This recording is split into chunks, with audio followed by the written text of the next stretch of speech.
Sir, एक सवाल मेरे दिमाग में थोड़ी देर से चल रहा है और मुझे लगता है कि आज तक ये किसी भी प्लेटफॉर्म पे इस सवाल के बारे में बात करी नहीं गई है सही तरीके से।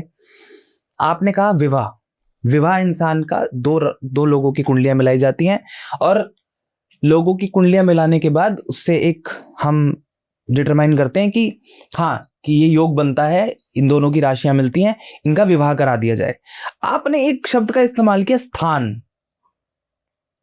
क्या गलत स्थान पे विवाह करने से भी इंसान का जीवन बर्बाद हो सकता है, उसका आगे डाइवोर्स हो सकता है? हाँ, 100% राइट। अब इसमें बेसिकली ये जो हिंदू कम्युनिटी वाले वो रिलेट करेंगे।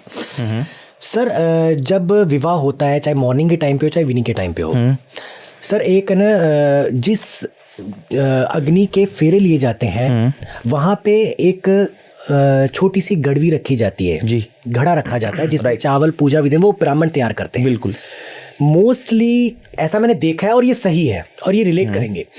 जब आप फेरे लेने के बाद उसी स्थान पर बैठकर विदाई लें तो वह डिवोर्स होने के चांसेस कम होते हैं। परंतु आजकल हम ट्रेंडिंग में रील में सुनते हैं भाई दहेज में 51 लाख, फॉर्च्यूनर गाड़ी, 2.5 किलो सोना, ये सब। और वहां पे अगर वो कलश उपस्थित नहीं है तो सर वो 2.5 लाख फॉर्च्यूनर वाले सर फिर कोर्ट कचहरी केस काटते हैं।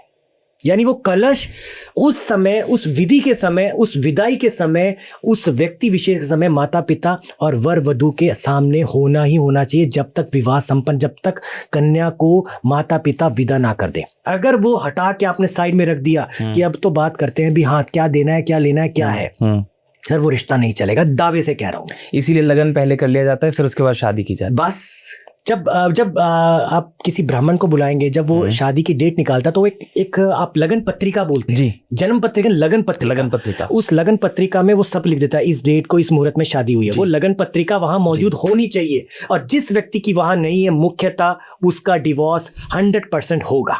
अगर 100% डिवोर्स नहीं हुआ तो लड़ाई झगड़ा ऐसा होगा कि हमारी बेटी थी जी 6 महीने पहले शादी हुई, अंदर कमरे में बैठी है, पता ही नहीं समझ आ रहा क्या बात है, जवाई है जो सुन नहीं रहा, पहले इसको गाली निकालता था आज हमें गाली निकाल रहा है, ऐसी स्थिति आएगी। तो मुख्यतः ये ऐसी चीजें हैं जिसमें आपको अपने विधि विधान, हमारे पूर्वजों का ज्ञान सब कुछ लेकर सब विधि से, तभी तो कहा जाता है कि जब ऐसी रिलीजियस चीजें होती है ना तो नॉलेज हो तो ही करो। ऐसा नहीं कि मैंने टीवी पे देखा तो ये करने से अच्छा, अरे वो फैशन के लिए अच्छा है पर आपके कर्म के लिए, आपके भाग्य के लिए अच्छा नहीं है।